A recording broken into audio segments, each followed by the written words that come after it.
Halo guys, welcome back to my channel again with me. Balik lagi bersama saya Olga Dimas dalam channel Aksara Hitam.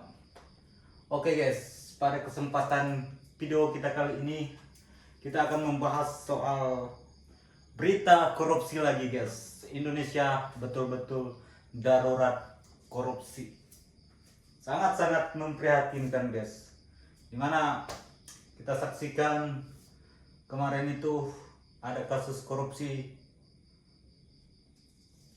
300 triliun yang sekarang sudah ditangani oleh pihak berwajib, dan beberapa hari lalu terkabar lagi korupsi minyak guys. Oke, sebelum kita lanjut ke pembahasan utamanya, teman-teman jangan lupa dibantu dulu like, comment, dan subscribe channel ini agar tidak ketinggalan setiap update terbaru dari channel Aksara Hitam. Oke, let's go. Kita langsung saja ke topik pembahasannya. Saya sebetulnya sedikit malas membahas video ini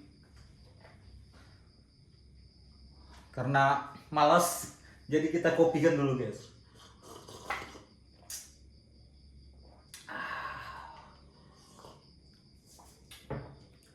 Oke guys, kabar terbaru datang dari PT Pertamina. Direktur Pertamina Partaniaga menjadi tersangka kasus dugaan korupsi senilai 193,7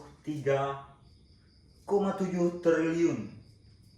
Itu hanya di tahun 2023. Dan kasus korupsi itu dimulai semenjak tahun 2018. Dan informasi yang saya dapat, jika dihitung secara kasar, semua bentuk kerugian negara itu sebesar 986,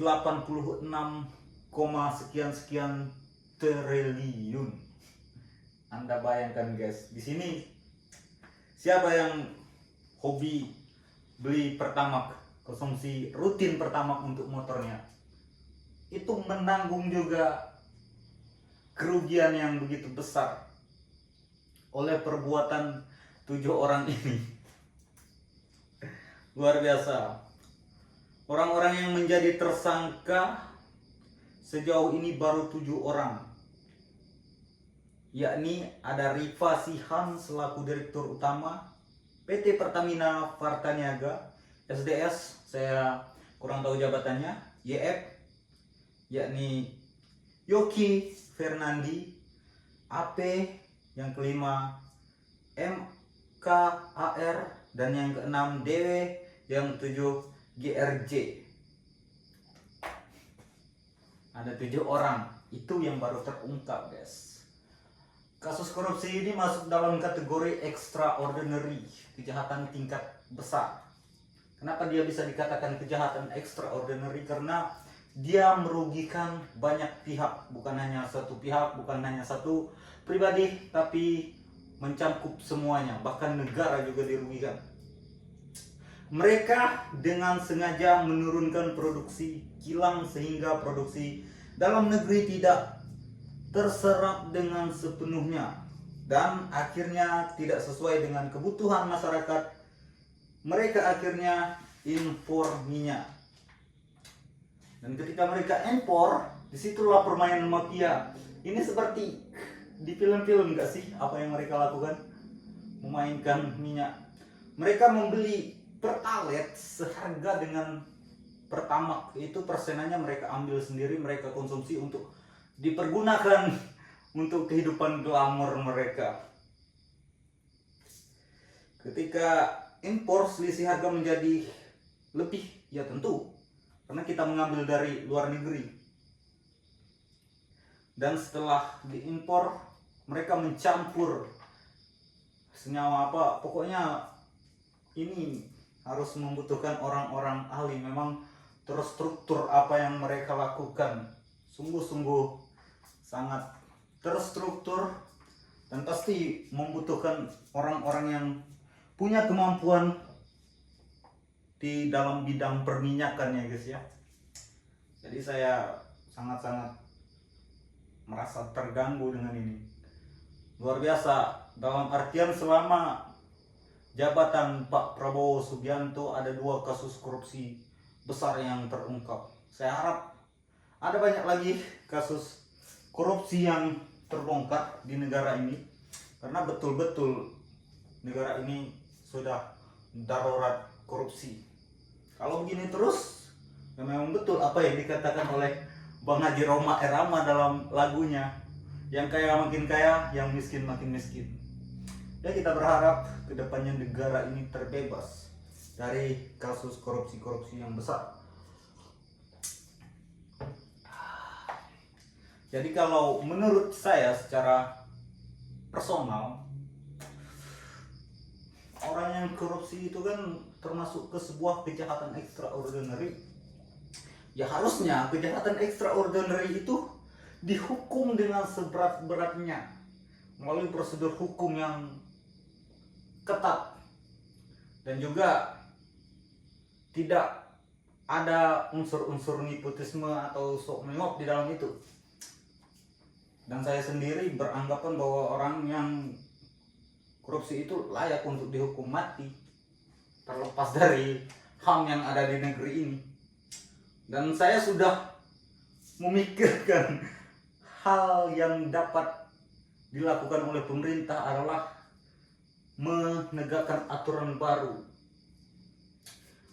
Menurut saya pemerintah itu harus menerapkan aturan baru yang berbunyi seperti ini, guys.